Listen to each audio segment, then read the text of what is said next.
नमस्कार दोस्तों। देखिए मित्रों, हम एनसीईआरटी की 7th क्लास की ज्योग्राफी का 4th चैप्टर पढ़ने वाले हैं और इसका नाम है वायु। बहुत ही प्यारा सा टॉपिक है।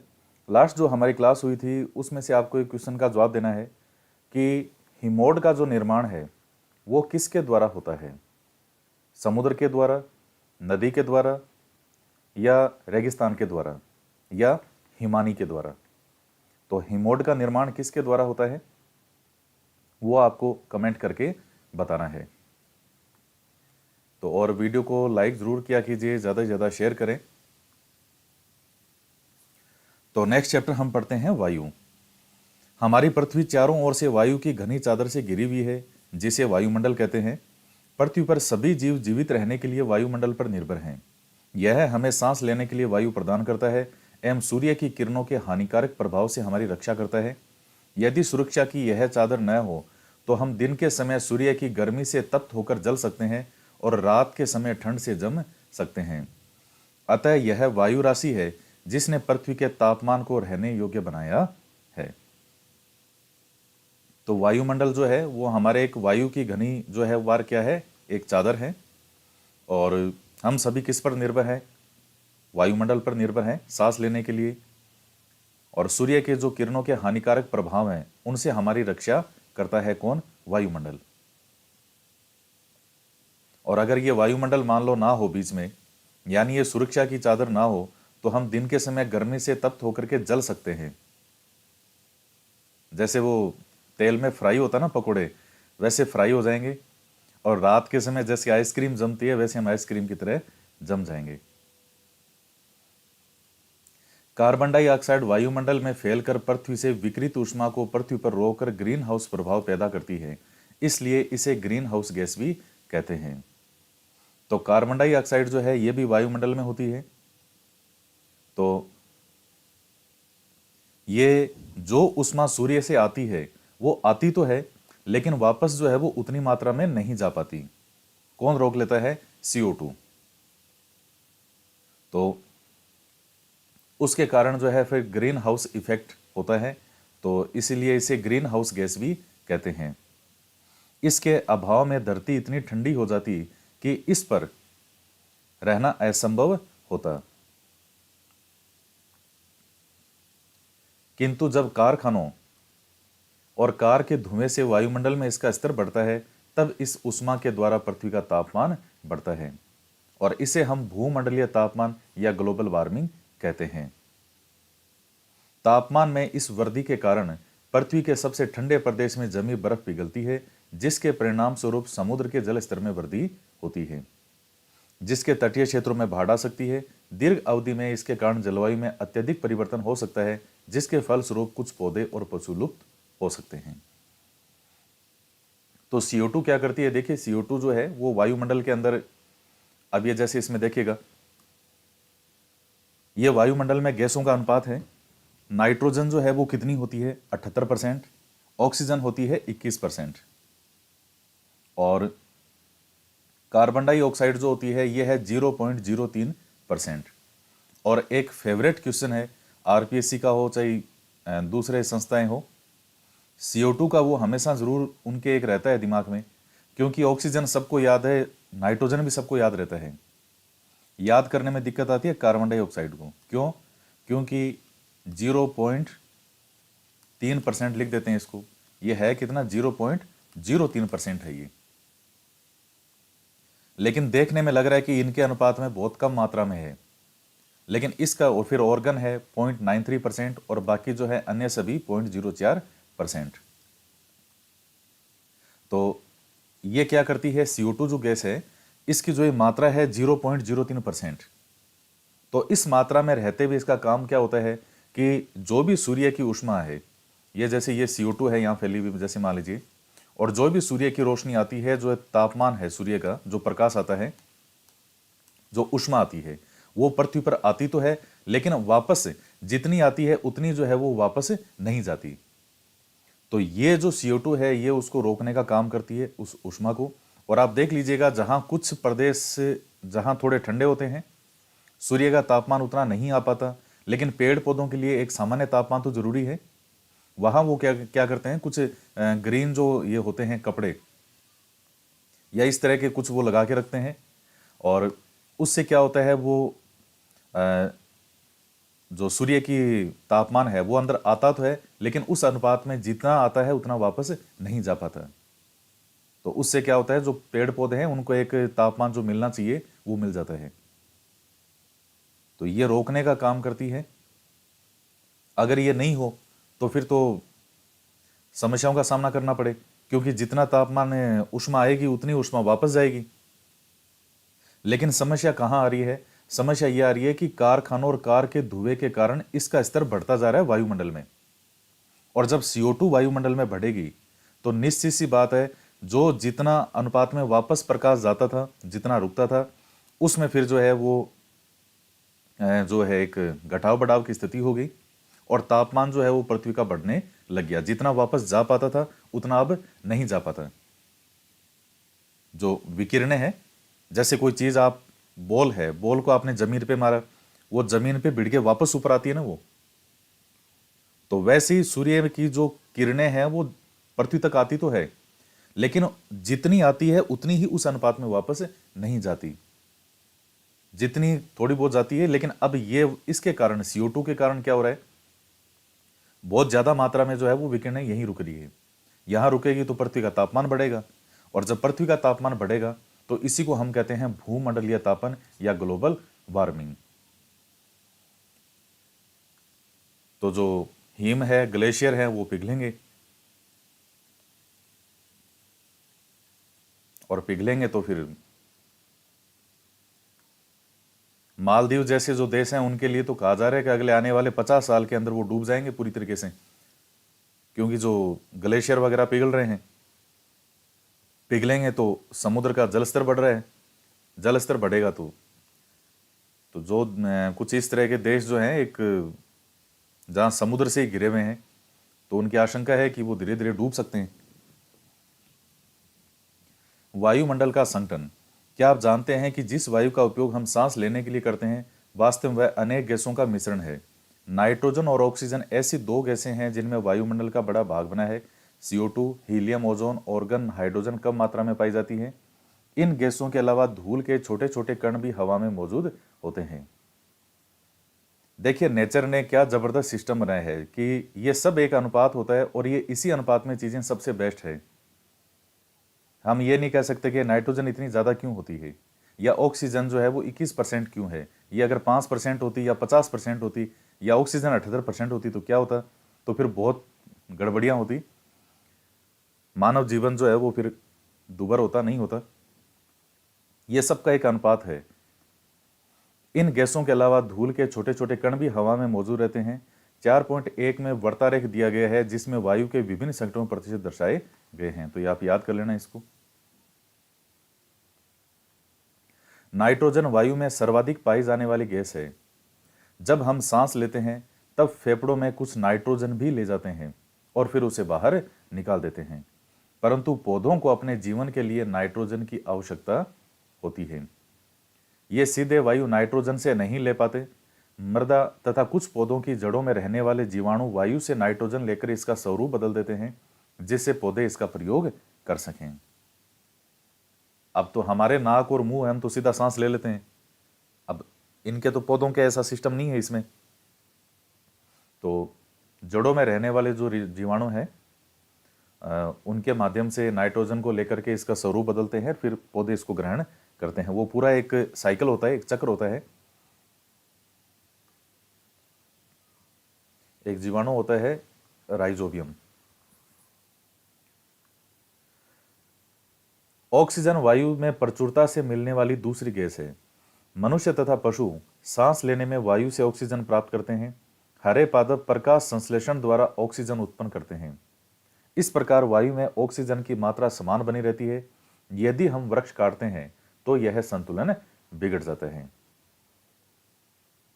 कार्बन डाइऑक्साइड अन्य महत्वपूर्ण गैस है।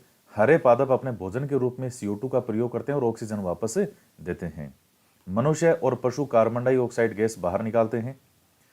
मनुष्यों तथा पशुओं द्वारा बाहर छोड़ी जाने वाली CO2 की मात्रा पादपों द्वारा प्रयोग की जाने वाली गैस के बराबर होती है, जिससे यह संतुलन बना रहता है। परंतु यह संतुलन कोयला और खनिज तेल आदि ईंधनों के जलाने से गड़बड़ा जाता है। वे वायुमंडल में प्रतिवर्ष करोड़ों टन CO2 की बढ़ोतरी करते हैं। परिणाम स्वरूप कार्बन डाइऑक्साइड का बढ़ा हुआ आयतन पृथ्वी पर मौसम और जलवायु को प्रभावित करता है। तो क्या है, मनुष्य और पशु जो होते हैं वो सांस लेने में ऑक्सीजन प्राप्त करते हैं, ग्रहण करते हैं, ऑक्सीजन के माध्यम से सांस लेते हैं। और जो वृक्ष हैं वो CO2 ग्रहण करते हैं भोजन के रूप में और ऑक्सीजन वापस देते हैं। और मनुष्य और पशु जो है ऑक्सीजन ग्रहण करते हैं और CO2 बाहर छोड़ते हैं। तो ये जो एक बैलेंस है ये बना रहता है। लेकिन जब ईंधन वगैरह इतना जलाया जाएगा तो फिर उससे CO2 की मात्रा बहुत ज्यादा बढ़ जाती है। इसलिए कहते हैं कि वृक्ष खूब लगाओ। जब वायु गर्म होती है तो फैलती है और हल्की होकर ऊपर उड़ती है। ठंडी वायु सघन और भारी होती है, इसलिए इसमें नीचे रहने की प्रवृत्ति होती है। गर्म वायु के ऊपर उठने पर आसपास के क्षेत्रों में ठंडी वायु रिक्त स्थान को भरने के लिए वहां आ जाती है। इसे ही वायु चक्र कहते हैं, या वायु चक्र चलता रहता है। तो ये तो एक सीधा सा कंसेप्ट है कि जो वायु गर्म होगी वो हल्की होती है तो वो फैलेगी, जो वायु ठंडी होती है तो वो सघन और भारी होती है, क्योंकि उसमें जल वाष्प की मात्रा अधिक होती है। तो इसलिए क्या है, जो चीज भारी होगी वो नीचे बैठ जाएगी। तो गर्म वायु ऊपर, तो फिर उसको क्या है भरने के लिए फिर, और वायु का जो हमेशा बहाव है वो अधिक से कम की ओर होता है। यानी जहां हल्की वायु होगी, निम्न वायुदाब का जो क्षेत्र होगा, वहां अधिक वायुदाब की तरफ से जो है पवनें हमेशा चलती है। ये वर्षा वगैरह जो होती है, ये अरब सागरीय मानसून रहता है। तो ये सब, ये देखे साइंटिस्ट वगैरह की ये चीज़ें न्यूज़पेपर की है कि कैसे ग्लोबल वार्मिंग जो है वो हो रही है। ये ग्लोबल वार्मिंग ही ग्लोबल वार्मिंग है। आने वाले, आप देख लीजिए, खुद ही तापमान देख लीजिए। इस बार आपका खुद देखिए कि इस बार गर्मी कितनी ज़्यादा पड़ी है। मार्च के महीने में यहाँ तक कि मार्च तो छोड़िए, फरवरी लास्ट में भी इतनी ज़्यादा गर्मी शुरू हो चुकी थी। तो ऐसे नॉर्मली होता नहीं है, लेकिन अब जैसे जैसे तापमान बढ़ता जा रहा है पृथ्वी का, ये सब उसी चीज़ का ही असर है।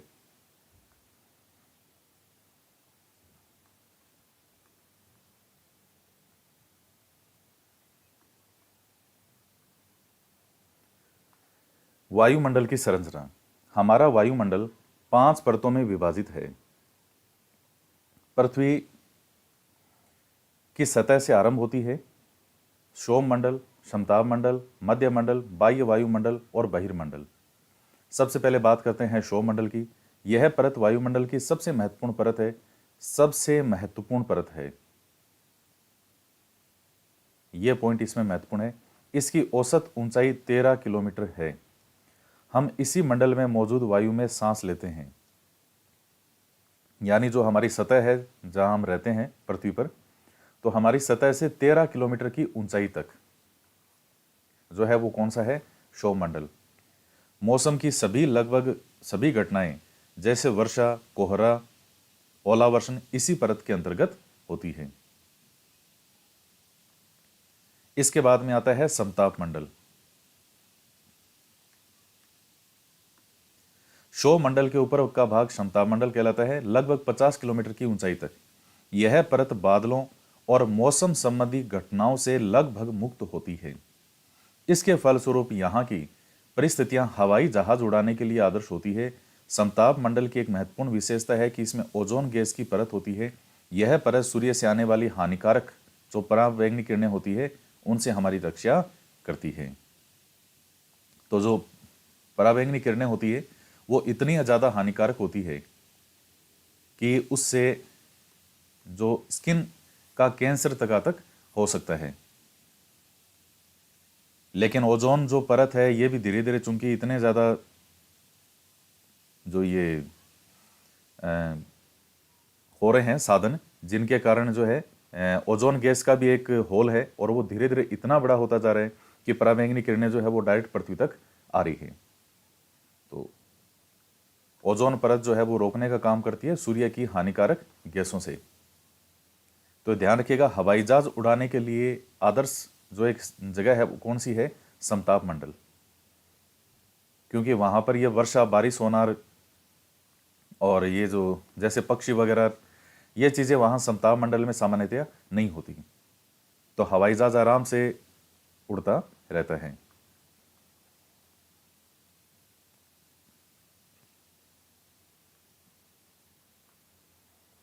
अब ये देखिए बना रखा है, जैसे ये इधर माउंट एवरेस्ट बना रखी है इन्होंने। फिर क्षोभ मंडल के बाद में ये जो सीमा है इसको कहते हैं क्षोभ सीमा। फिर समताप मंडल, इसमें हवाई जहाज उड़ते हैं, ओजोन परत, और फिर समताप सीमा, फिर मध्य मंडल, और फिर मध्य सीमा, फिर बहिर्मंडल, बाह्य मंडल और बहिर्मंडल। फिर मध्य मंडल है, यह वायुमंडल की तीसरी परत है। यह समताप मंडल के ठीक ऊपर होती है। यह लगभग 80 किलोमीटर की ऊंचाई तक फैली है। अंतरिक्ष में प्रवेश करने पर उल्का पिंड इसी परत में आने पर जल जाते हैं। तो ये वायुमंडल से जो है सतह से लगभग 80 किलोमीटर तक की ऊंचाई तक फैली होती है ऊपर, यानी समताप के बाद में जो है फिर वो कौन सी है? मध्य मंडल। और वायु में और सतह से कितनी दूरी है इसकी? लगभग 80 किलोमीटर। तो जो अंतरिक्ष में उल्का पिंड जो प्रवेश करते हैं वो यहीं पर आके जल जाते हैं। बाह्य वायुमंडल, बाह्य वायुमंडल में बढ़ती ऊंचाई के साथ साथ तापमान अत्यधिक तीव्रता से बढ़ता है। आयन मंडल इस परत का एक भाग है। यह 80 से 400 किलोमीटर तक फैला है। 80 से 400।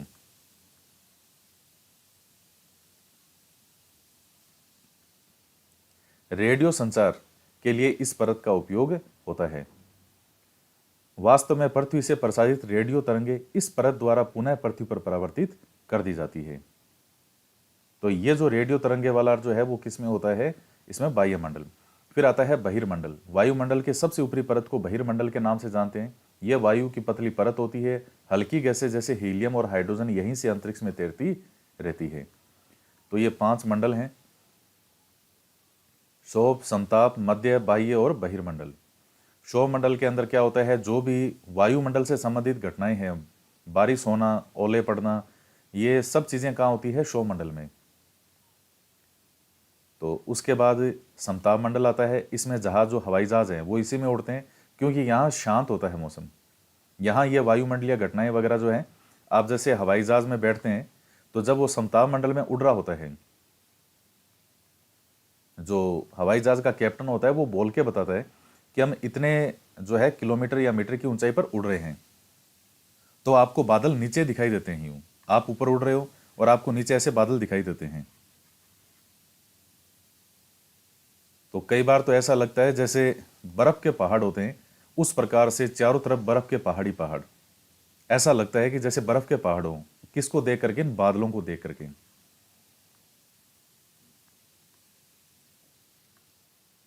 मैं जब ये अंडमान निकोबार गया था तो चूंकि फ्लाइट जो थी वो यहाँ से शायद चेन्नई थी, चेन्नई से थी आगे ये पोर्ट ब्लेयर। तो जब प्लेन बंगाल की खाड़ी के ऊपर से उड़ रहा था तो चारों तरफ इतने वो घने घने बादल ही बादल थे कि ऐसे लग रहा था बर्फ के पहाड़ है।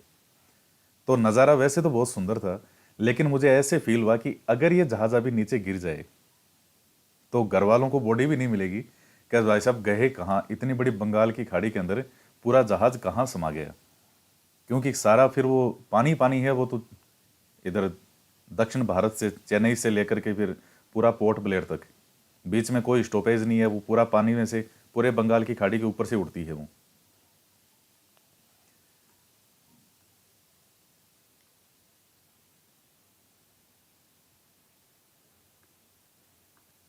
उसके बाद आता है मौसम और जलवायु। क्या आज वर्षा होगी? क्या आज दिन साफ होगा या धूप निकलेगी? कितनी ही बार हमने क्रिकेट प्रेमियों के मुंह से एक दिवसीय मैच के भविष्य पर अनुमान लगाते सुना होगा।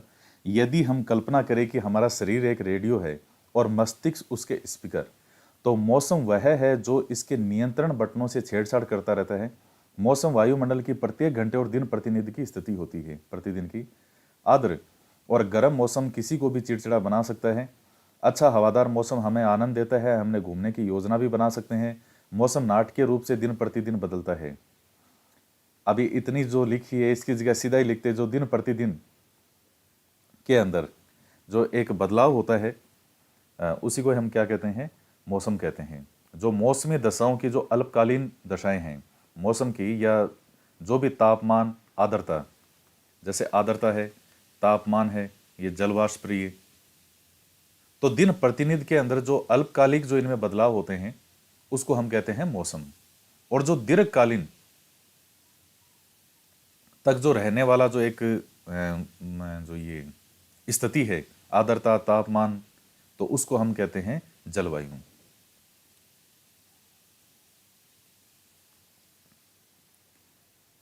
तो मौसम क्या है, अल्पकालिक घटनाएं। आज मौसम अच्छा हो गया, हम कहते हैं कि आज मौसम बहुत अच्छा है। अगले दिन खराब हो गया, हम कहते हैं आज मौसम बहुत खराब है। अच्छा मौसम होता है तो सबको लगता है कि चलो बाहर घूमने चलते हैं।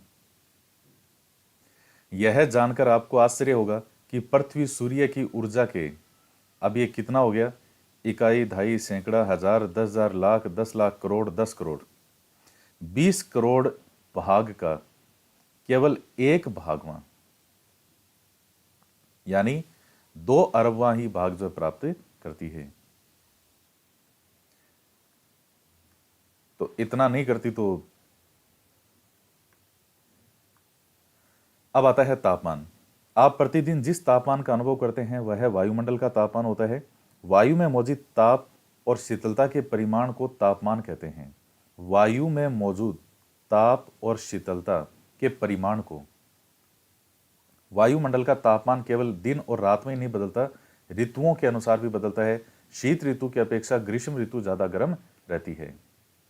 आतपन एक महत्वपूर्ण कारक है जो तापमान के वितरण को प्रभावित करता है। सूर्य से आने वाली वह ऊर्जा जिसे पृथ्वी रोक लेती है उसको हम कहते हैं आतपन। आतपन क्या होता है? तापमान के वितरण को प्रभावित करने वाला एक कारक है। सूर्य से आने वाली वह ऊर्जा जिसे पृथ्वी रोक लेती है, इसे हम कहते हैं आतपन। तो तापमापी तापमान मापता है, वायुदाब मापी वायुदाब मापता है, वर्षा मापी वर्षा की मात्रा मापता है, और वात दिग्दर्शी पवन की दिशा दर्शाता है।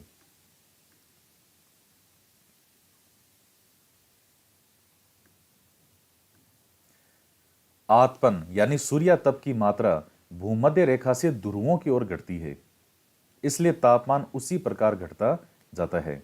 जो सूर्यातप की मात्रा है ध्रुवों की ओर घटती है, तो तापमान भी उसी प्रकार घटता जाता है। क्या अब आप समझ गए होंगे कि ध्रुव बर्फ से क्यों ढके हुए हैं? यदि पृथ्वी का तापमान अत्यधिक बढ़ जाता है तो यह इतनी गर्म हो जाएगी कि यहाँ कुछ फसलें नहीं उग सकेगी। गांवों की अपेक्षा नगरों का तापमान अधिक होता है। दिन के समय में ऐसा फेल्ट से बनी सड़कें, धातु और कंक्रीट से भवन गर्म हो जाते हैं, और रात के समय यह ऊष्मा मुक्त हो जाती है। नगर के भीड़ भाड़ वाले भवन, ऊंचे भवन गर्म वायु को रोक लेते हैं, जिससे नगरों का तापमान बढ़ जाता है। तो ये जो घर वगैरह बने होते हैं, अब वो आजकल इस तरह से बने होते हैं कि ऊष्मा जो है वो पूरी तरह से बाहर निकल नहीं पाती, तो घर जो है वो भट्टी की तरह तपते हैं। गाँव के अंदर देखिए, जो पहले मकान जो है ये चूना पत्थर के बनते थे, और आज भी वो वैसे ही ठंडे रहते हैं जैसे पहले थे। ये सिटी के अंदर जितने अजीब अजीब तरह से आ रहे हैं कि आजकल ये चीज़ भी है, फलाना ये भी लगता है, मकान और मजबूत होता है, ये और वो गांव वाले 100-100 साल पुराने घर थे, वो आज भी वैसे ही बने हुए हैं। और बनाने वाले भी कौन थे? जो खुद घर के लोग थे वही बना लेते थे। तो आज भी वो वैसे ही ठंडे हैं, इतनी गर्मी के अंदर भी। तो आधुनिकता के कारण इंसान जो दूसरी सुविधाएं देख रहा है, वो सुविधा नहीं होकर के वो उसके लिए नुकसान ही करती है। वो फिर गर्मी ज़्यादा पड़ती है तो फिर ज़्यादा क्या बिकते हैं? एसी बिकते हैं। और ये सब एक मिली भगत ही होती है। ये देखने में लगता है कि नहीं होता होगा, ये सब की आपस में मिली भगत होती है। जब भवन इस प्रकार से बनेंगे तो एसी अपने आप ही ज़्यादा बिकेंगे। लोगों के पास में पैसे हैं, एसी ज़्यादा खरीदेंगे। कूलर ऐसे ऐसे नई नई डिज़ाइन के कूलर आते हैं, नई नई चीज़ें आ रही है।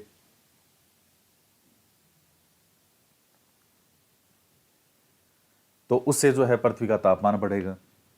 तापमान को मापने की मानक इकाई डिग्री सेल्सियस है। इसका आविष्कार एंडर्स सेल्सियस ने किया था। सेल्सियस पैमाने पर जल 0 डिग्री सेल्सियस पर जमता है और 100 डिग्री सेल्सियस पर उबलता है।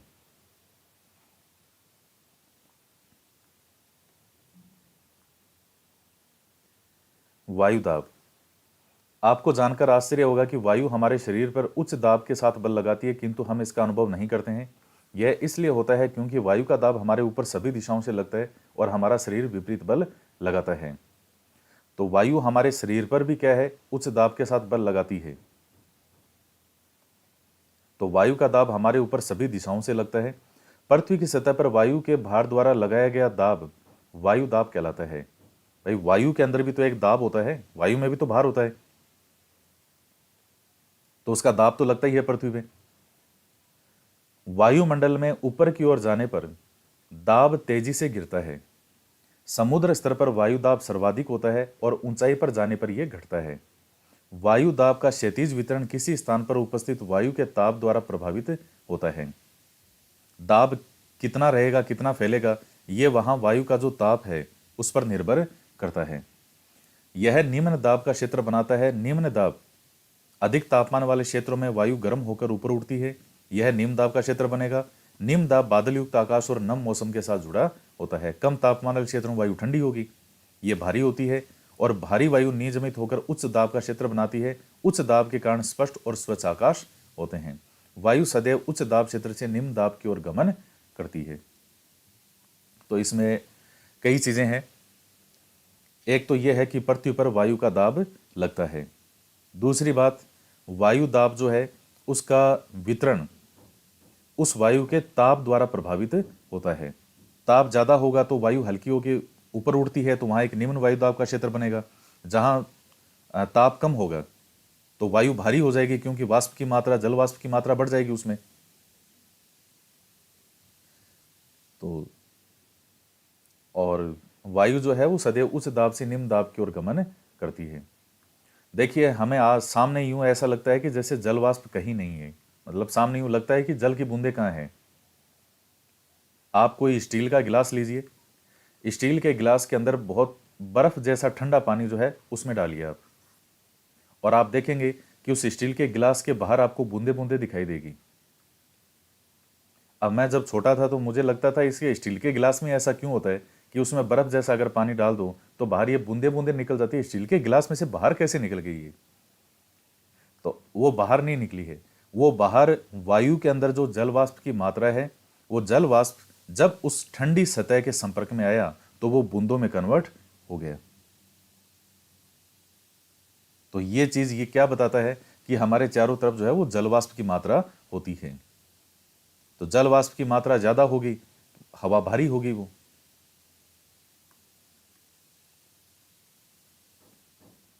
क्या आप जानते हैं कि चांद पर वायु नहीं है, अतः वहां वायु दाब भी नहीं है। अब जब वायु नहीं है तो वायु का दाब कहां से होगा? अंतरिक्ष यात्री जब चांद पर जाते हैं तो वो विशेष रूप से सुरक्षित हवा से भरी हुई अंतरिक्ष पोशाक पहनते हैं। यदि वे इस अंतरिक्ष पोशाक को न पहने तो अंतरिक्ष यात्रियों के शरीर द्वारा विपरीत बल लगने के कारण उनकी जो ब्लड की जो नलियां हैं वो फट सकती है, जिससे अंतरिक्ष यात्री रक्तस्रावित हो सकते हैं। तो वहां चूंकि वायु होती नहीं है, तो एक जितना वायु दाब लगना चाहिए उतना नहीं होता। फिर वो एक अलग ही पोशाक होती है, ऑक्सीजन सिलेंडर होते हैं वहाँ, और साथ में चूंकि ऑक्सीजन भी नहीं होती तो ऑक्सीजन सिलेंडर होते हैं, और एक जो अलग से वो पोशाक पहनते हैं, वाइट वाइट सी जो फुली फुली सी ड्रेस होती है, तो वो इसी चीज के बचाव के लिए होती है।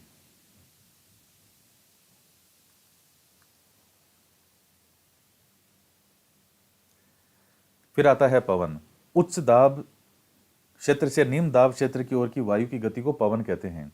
आप पवन को काम करते देख सकते हैं। यह सड़क पर गिरी पत्तियों को उड़ाती है और तूफान के समय पेड़ों को उखाड़ देती है।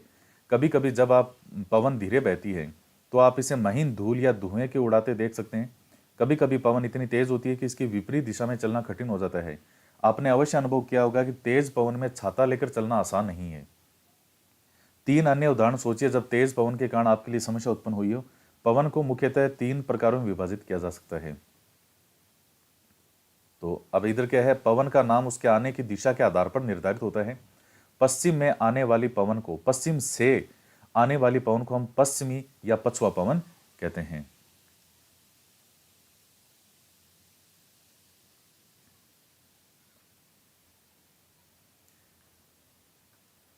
स्थायी पवनें, मौसमी पवनें और स्थानीय पवनें। व्यापारिक पश्चिमी और पूर्वी पवनें स्थायी पवनें हैं, ये वर्ष भर लगातार निश्चित दिशा में चलती रहती है। तो ये जो पवनें हैं ये कौन सी होती है, स्थायी। व्यापारिक पश्चिमी और पूर्वी पवनें वर्ष भर लगातार निश्चित दिशा में चलती है। मौसमी पवनें ऋतुओं के कारण अपनी दिशा भी बदलती है, जैसे भारत में मानसूनी पवनें। और स्थानीय पवनें, ये पवनें किसी छोटे क्षेत्र में वर्ष या दिन के किसी विशेष समय में चलती है, उदाहरण के लिए स्थल और समुद्री समीर। तो क्या आपको भारत के उत्तर क्षेत्र की गर्म और शुष्क स्थानीय पवन याद है, इसे हम लू कहते हैं। ये जलीय समीर और स्थलीय समीर तो मैं आपको बता देता हूं, ये तो आगे और आएगा, इसमें तो अभी इतना ही दिया हुआ है ये डायग्राम, ये पूरा समझाना पड़ेगा। ये कम से कम 1 घंटे का टॉपिक है कि ये पवनें कैसे किधर से किधर कैसे चलती है और कैसे किधर से किधर घूमेगी। तो ये आगे और आएगा डिटेल में। तो अभी आप देख लीजिए, एक तो स्थायी पवन है, एक मौसमी है, स्थानीय पवन है। स्थानीय पवनों के अंदर एक स्थल समीर और एक समुद्री समीर। देखिए, जो समुद्री समीर को आप जलीय समीर भी कह सकते हो, समीर माने हवा। तो जो स्थलीय समीर है ये तो चलती है रात में, और जो जलीय समीर है वो चलती है दिन में। कैसे? दिन में क्या होता है, ये जैसे मान लीजिए ये समुद्र है, ये यहां ये समुद्र है और ये इधर भाग है स्थल वाला। अब दिन की जो स्थिति है वो क्या होता है कि ये जो स्थल वाला भाग है वो जल्दी गर्म होता है पानी के बजाय। ये पानी है और ये स्थल है, तो दिन के अंदर जो स्थल वाला भाग है वो जल्दी गर्म होता है और पानी जो है वो धीरे धीरे गर्म होता है। तो चूंकि स्थल भाग ज्यादा गर्म होता है, जल्दी गर्म होता है, तो यहां निम्न वायुदाब का क्षेत्र बन जाता है, जबकि समुद्र के अंदर फिर उच्च वायुदाब का क्षेत्र बन जाएगा। तो दिन के अंदर जो हवाएं चलती है वो समुद्र से स्थल की ओर चलती है। इसी चीज को हम कहते हैं जलीय समीर, यानी जिधर से हवा आएगी उसी के नाम से हमने बना दिया। जल की तरफ से आ रही है दिन में तो जलीय समीर। रात को क्या होता है कि जो स्थल भाग है वो ज्यादा जल्दी जो है वो ठंडा होता है, जल्दी ठंडा होगा, तो यहां उच्च वायुदाब का केंद्र बन जाएगा, जबकि वहां जो पानी है वो धीरे धीरे ठंडा होगा, वहां निम्न वायुदाब का केंद्र बन जाएगा। तो रात को जो है वो हवाएं किधर से किधर चलेगी, स्थल से जल की तरफ। तो इसी चीज को हम क्या कहते हैं, स्थलीय समीर कहते हैं, स्थल समीर कहते हैं। स्थल से जल की तरफ, कब? रात को, क्योंकि जो स्थल वाला भाग है वो जल्दी ठंडा हो जाता है। जल्दी ठंडा होने के कारण यहां उच्च वायुदाब का केंद्र बन जाएगा रात को, और समुद्र के अंदर क्या बन जाएगा, कम वायुदाब का क्षेत्र बना रहता है। तो ये किसके कारण हो रहा है? स्थल जल्दी गर्म होता है, जल्दी ठंडा होता है। जल जो है वो धीरे गर्म होगा, धीरे ठंडा होगा, तो इसके कारण स्थलीय समीर और जलीय समीर। बाकी ये जो है ये पौने वगैरह तो इस चैप्टर के अंदर तो डिटेल में नहीं लिखा हुआ, सिर्फ ये एक चैप्टर ही दिया है, वायुदाब पेटियां कहते हैं इनको। लेकिन ये पूरा अलग से पूरा टॉपिक है, 1 घंटे का टॉपिक होगा कम से कम, सारी चीजें दूसरी समझानी पड़ेगी इसमें। तो अभी तो आप इसमें नाम नाम देख लो। ये भूमध्य रेखीय निम्न दाब है जिसको डोलड्रम, फिर ये 23.5 डिग्री उत्तर, 23.5 डिग्री दक्षिण, तो ये कर्क रेखा, ये मकर रेखा, ये उत्तरी पूर्वी व्यापारिक पवनें, ये दक्षिणी पूर्वी व्यापारिक पवनें। फिर ये 30 से 35 डिग्री के बीच उपोष्ण उच्च दाब, हॉर्स अक्षांश, हॉर्स अक्षांश। फिर ये सनातन पछुआ पवन, फिर अधो ध्रुवीय निम्न दाब, फिर ध्रुवीय पूर्वी पवन, फिर उच्च दाब। तो इसको पूरा अलग से समझेंगे हम।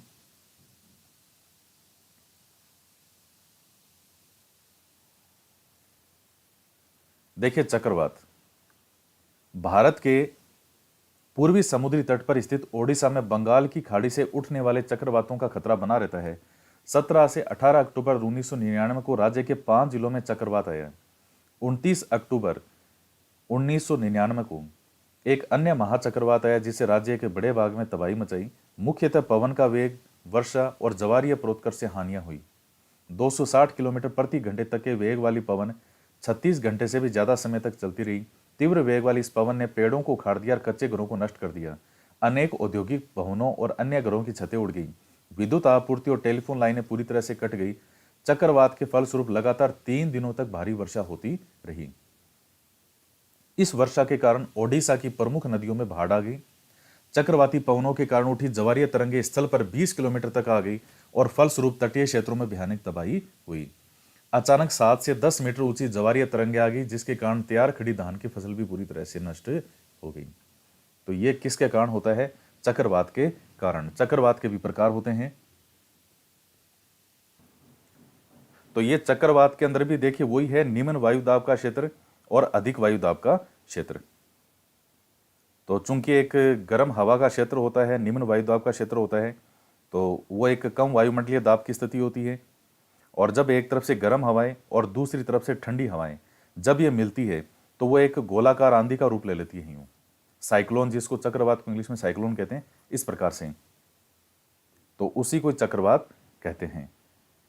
तो अभी कुछ समय पहले उड़ीसा की तरफ एक चक्रवात जो है वो आया था और लगभग 9-10 मई के आसपास की बात है, 2022, ओडिशा की तरफ आसानी नाम से।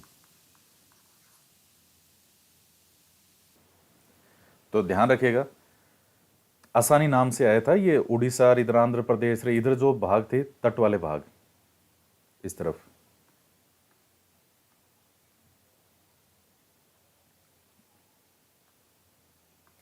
पच्चीस अक्टूबर 1999 को पूर्वी पोर्ट ब्लेयर के निकट थाईलैंड की खाड़ी में अवदाब के कारण यह चक्रवात उत्पन्न हुआ और धीरे धीरे उत्तर पश्चिमी दिशा में बढ़ा।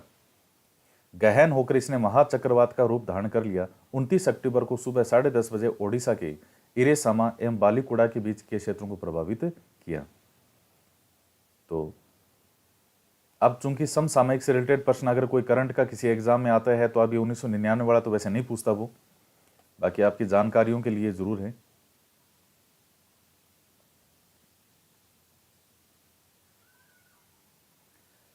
उसके बाद आर्द्रता। जब जल पृथ्वी और विभिन्न जलाशयों से वाष्पित होता है तो यह जलवाष्प बन जाता है। वायु में किसी भी समय जलवाष्प की मात्रा को आर्द्रता कहते हैं। जब वायु में जलवाष्प की मात्रा अत्यधिक होती है तो उसे हम आर्द्र दिन कहते हैं। जैसे जैसे वायु गर्म होती है इसकी जलवाष्प धारण करने की क्षमता भी बढ़ती जाती है, उस प्रकार ये और अधिक आर्द्र होती है। आर्द्र दिन में कपड़े सूखने में काफी समय लगता है और हमारे शरीर से पसीना आसानी से नहीं सूखता, हम असहज महसूस करते हैं। जब जलवाष्प ऊपर उठता है तो यह ठंडा होना शुरू हो जाता है। जलवाष्प संघनित होकर ठंडा होकर फिर जल की बूंदें बनाते हैं। क्योंकि यहां से जैसे मान लीजिए तापमान ज्यादा है, तो जैसे समुद्र है, जलाशय है, इन सब से पानी जो है वो वाष्प के रूप में ऊपर उड़ेगा, ऊपर जाता जाएगा और जहां ऊपर जाकर के वायु में नमी आएगी, थोड़ी वायु ठंडी मिलेगी, वहां फिर वो क्या है, बूंदों के रूप में बदल जाता है और वर्षा होती है। क्योंकि ऊपर जैसे जैसे जाते जाएंगे तो तापमान भी जो है वो कम होता जाता है। बादल इन्हीं जल बूंदों का ही एक समूह होता है। जब जल की ये बूंदें इतनी भारी हो जाती है कि वायु में तैर नहीं सके तब ये वर्षण के रूप में नीचे आ जाती है।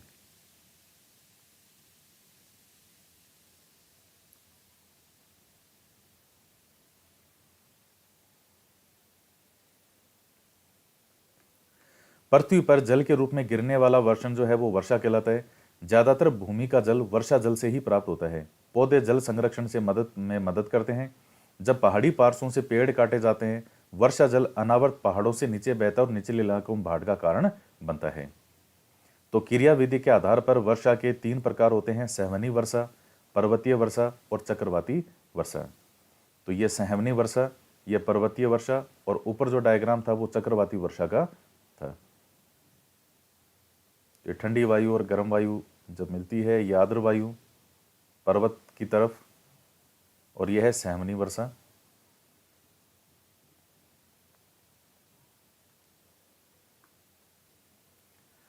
पौधे तथा जीव जंतु के जीवित रहने के लिए वर्षा बहुत महत्वपूर्ण है। इससे धरातल को ताज़ा जल प्रदान होता है। यदि वर्षा कम हो तो जल की कमी तथा सूखा हो जाता है। इसके विपरीत अगर वर्षा अधिक हो तो बाढ़ आ जाती है। वर्षण के दूसरे रूप हिम, सहिम, वृष्टि और ओला हैं। ये सभी वर्षा के रूप हैं।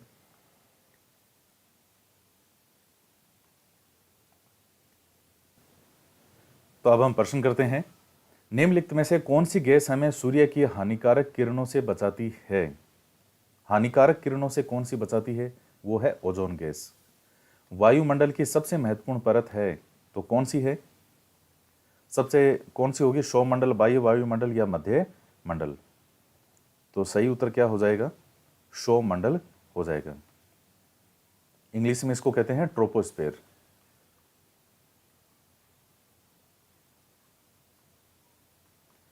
इसके बाद में वायुमंडल की निम्न परतों में से कौन सी बादल विहीन है? बादल विहीन, तो सौर में तो हैं बादल, इसके ऊपर समताप थी, सप्ताह में नहीं होते, तभी हवाई जहाज वहां उड़ते हैं। तो समताप मंडल जो है इसका सही उत्तर हो जाएगा बी हो जाएगा, समताप मंडल।